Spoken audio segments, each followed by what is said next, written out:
Hi guys, Hugh here from the Builder's Office. And as we know, when it comes to the Builder's Office, this is a podcast specifically for homeowners on how to get the best out of their building project, whether it's the experience, preferably the experience, or the build itself and all the excitement that comes along from doing a project. So I want to welcome you and thank you for joining us again. And here we go. We're going to run into, I can't even remember which episode number this is, but I think it's 35 maybe, but don't quote me on that. So we'll run into this, and I'm sitting out here in a wonderful, beautiful house out here in Kyneton, and sitting here with Dean from Backman Builders. So I'm just going to throw it over to Dean and introduce him, and he can tell you a little bit about himself and the business that he runs up here and how they got into business, because it's a pretty cool little story, I'm suspecting. Thanks, Hugh. It's awesome to have you in the Macedon Ranges, mate. As I've just said, the sun's out today, even though we're inside. It's beautiful. So it's nice to be sitting down with you finally, mate. Yeah, mate. But so we're in project we're doing at the moment, and on one half of Backman Builders. My brother Darren can't join us today, but I actually live in the Macedon Ranges, mate. I moved up here 2.5 years ago. So we've got Backman Builders was founded about 12 years ago in Melbourne, still operating in Melbourne as well with Darren down there.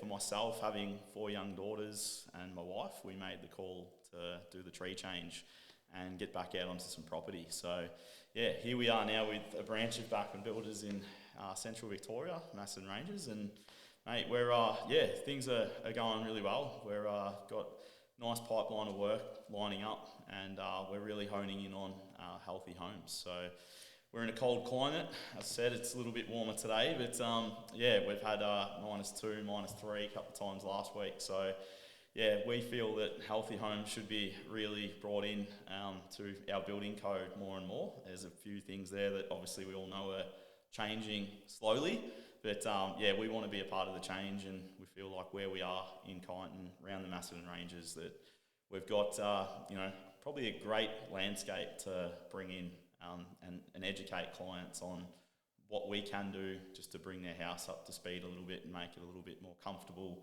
energy efficient, and at the end of the day, it's making it healthier space for them to flourish in. So that's a bit about us, mate. But we might feature here. We've got a little bit of Pro Climber tablecloth going on, mate. So I can't say I did that. Our boys, before they left site, maybe there's a bit of a gag, thought, let's get this on here. But pretty up the table a little bit. Yeah, it probably just goes to show the mindset of our team. They're always trying to think outside the box a little bit. But anyway, it's probably enough about myself at the moment, mate. But it's good to be sitting here. No. Well, look, when it comes to it, things about yourself is really what it's about, because that human connection that you actually get from doing the projects that you do is probably one of the more important things when it comes to building a home, is actually working with the team, working with the builders and the homeowners and that sort of thing. Have you found that being sort of out in Kyneton compared to being in the city, have you found that there's a difference with the clientele when it comes to, say, their level of knowledge when it comes to the building practices, and then of course with the healthy home aspect of things? Yeah, look, I definitely, probably 2 parts of that. I've spent time, part of my life living in Melbourne, and then the other part living in country parts of Victoria. So I've had the taste of both and worked in both, and now I'm sort of raising kids in the country. You've definitely got more of a community feel. So from our point of view, little things like even sponsoring the footy club and being involved with the schools and kinders and sports programs and stuff, you've got that community feel, and that kind of to us transfers to our business, where I think you sort of can have that impact on the community with your business at the same time. Whereas obviously cities in Melbourne, for example, bigger fish, than us, and it's a bigger ocean sort of thing. So from our side of things, I think the community part of it to what we do with the business is one thing. And as I mentioned in the intro, like being a cold climate in the Macedon Ranges, people know that, okay, we've got 6 months of the year that, we've got heating getting pumped. We're noticing like leaky houses. We're noticing bad glazing. We're noticing that our house is just not performing, and we're just cold. People sitting around with jackets and blankets and stuff. That's really not how we should live in our homes. Our homes should be comfortable, healthy, warm or cool places to get out of the sun or the cold. So yeah, I think that definitely, and I think both of those points are probably why we've just gone through some rebranding with Backman Builders in the previous months, and we've kind of got our values on there, and some of those are beautiful. Family, collaborate, culture, healthy homes, and sustainability, because that's things that we really are passionate about. So you might see myself picking kids up from school, for example, but that we expect our team to be able to do that. We expect our clients to be able to prioritise their family and not have to come and have a stressful build process. So yeah, and it's even yesterday the clients for this project actually put their own Instagram post up and just said how enjoyable the build has been, and we get to see those parents at school pickups as well, and down at the market on it once a month and things like that. So there's that definite community feel about being in this space. Yeah, for sure. It's such a big thing. Family is such a big thing, especially when you do get out into your country towns. And it's one of the things that I've certainly noticed over the years has been that difference between city living compared to country living, because they're all a lot closer to each other. They do spend a lot more time speaking to each other compared to city people, which, while they might be closer in cities and on smaller blocks of land, the camaraderie around a country town does play into how the decisions get made for building their homes. So people will start talking about the leaky house. They will start talking about what kind of insulation they've got in their home, how much their house is insulated. Because, I don't know about you, but actually up in Kyneton at the moment, for things like getting access to natural resources like your gas. Is there gas? There is gas like in town around, but obviously we also build on properties and stuff as well, and areas where it's gas bottles and look, I think people as well. There's definitely different. I found from, not that we want to talk about COVID continuously, but from COVID, people were in their own homes more. That period, I think, really made people look what's inside their own home. We were stuck in our own homes, so you kind of found the flaws more than maybe in the past, where your life was at a faster pace. But some of the community groups and Facebook groups and stuff out there that are driven by there's clients on there looking for information before they're actually building. I find that they're more educated than they were in the past.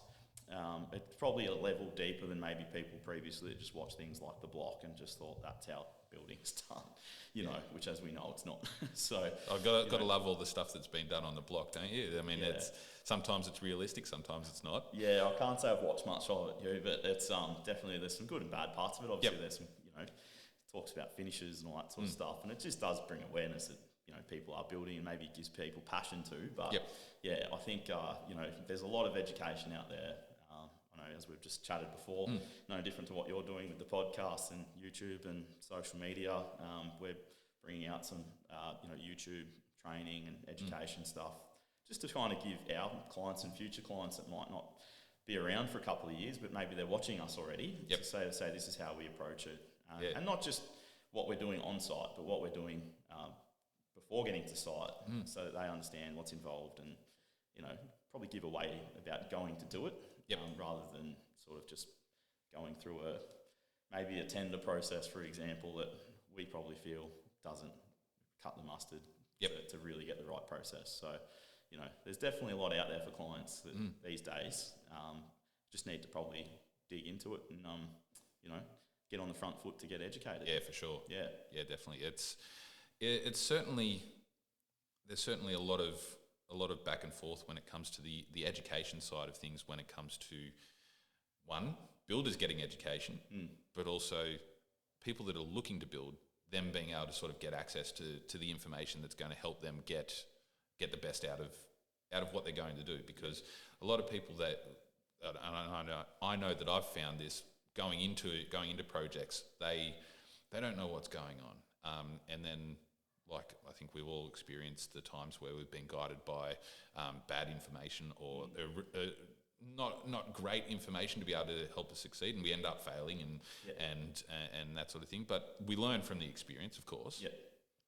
And I know that we've all, as builders, we've all learnt from lots of mistakes that we've been through, and we use that experience to be able to deliver a better experience for our clients. And I know that you've gone really deep into shining a light onto the experience that clients get, and it shows when you've got projects like this that while it might not be completed at the moment, the level of detail, the level of the client interaction, and that sort of thing that goes into it, you certainly get a better outcome.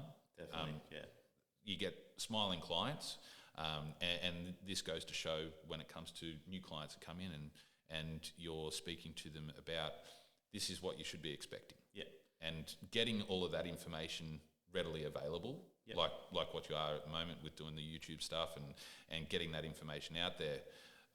It might be early days at the moment, but you also feel that you're going to get some benefits from that relatively quickly, and you probably already have.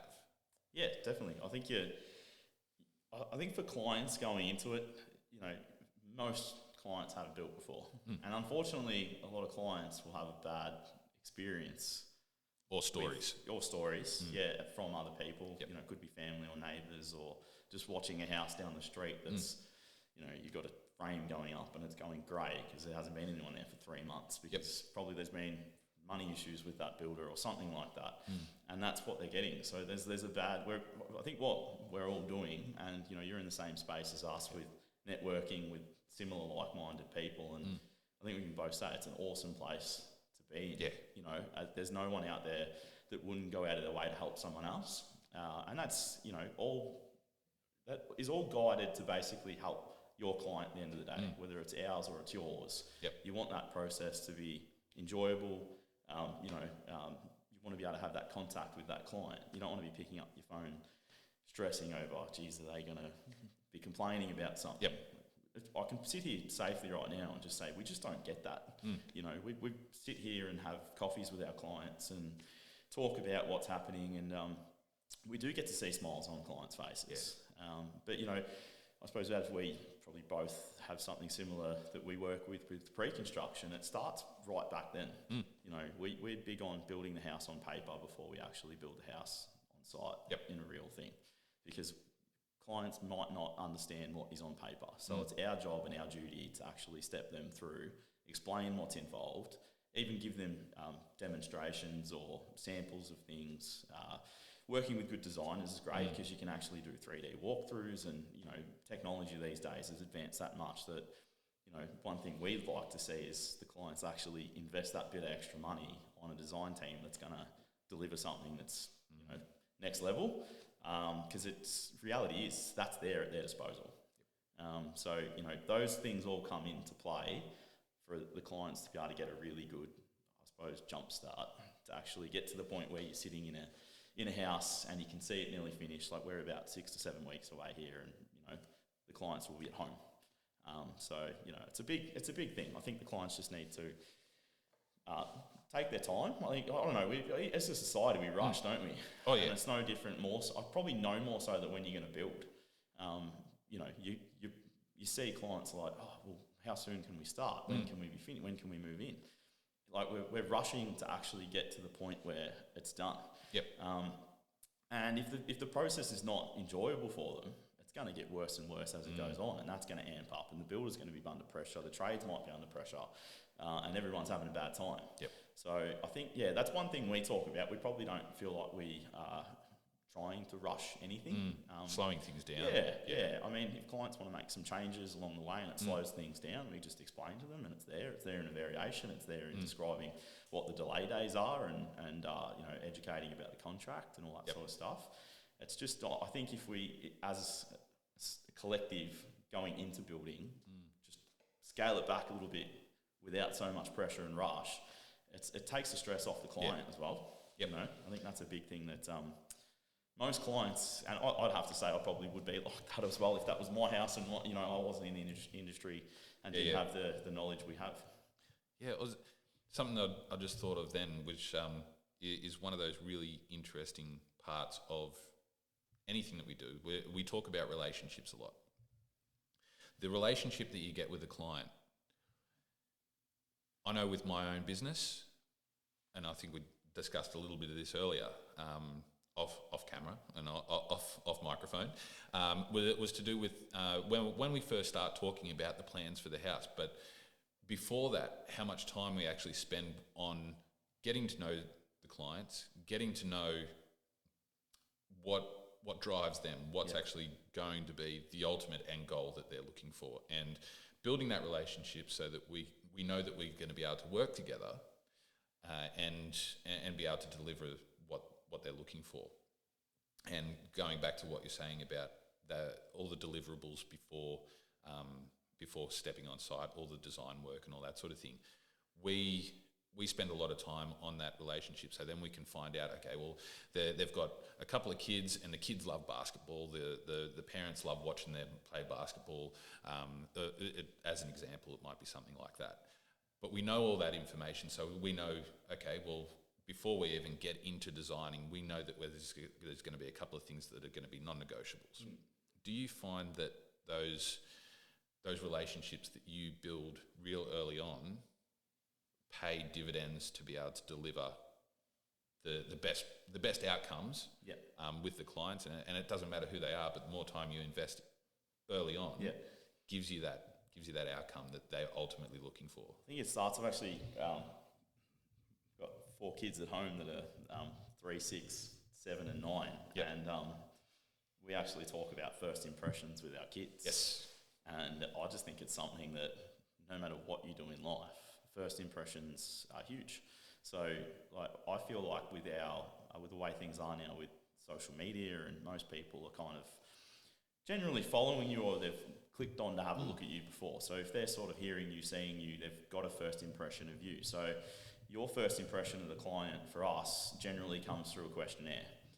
So for our side of things, we've got probably about 15 questions, ranging from basic, obvious questions of names and things like that. But we want to know what your hobbies are, maybe how many people live in your home, what have you got pets, what are your lifestyle? Do you want to be in this home for 10 years or 2 years and flip it?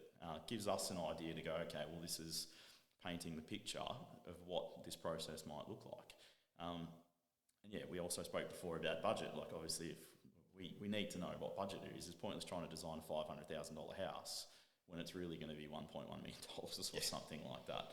So, I suppose impressions and getting that relationship from the start by transparency, honesty, communication, it really sets the tone for getting into a project.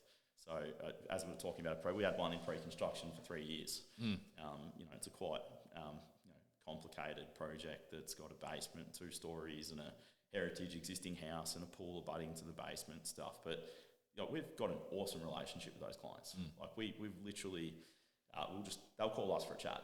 Nothing to do with the house. They'll just say, hey, how are you going? Like, what's going on? And when we don't see each other, we'll try and have meetings once a week to once a fortnight. But if we don't see each other for a few weeks, they've just been away on holidays. They rang me up to say, g'day. Hey, what's going on with the house? That's the relationship that we have. Of course you're going to get clients that you've got a great relationship and you finish the house and you don't really have anything to do with each other. But you might have other clients where we can go around and have a coffee with them. And for us, if that happens, it happens occasionally. But we can go there and know that, hey, they're still enjoying the house. So it was successful, and I'm not going to put my hand up and say that's been 100% success rate. Some of the bigger failures are some of the breakdowns with clients. And we use those failures and those lessons to basically change things. And safe to say, we just haven't had any bad relationships with clients now. So I think that's obviously working pretty well.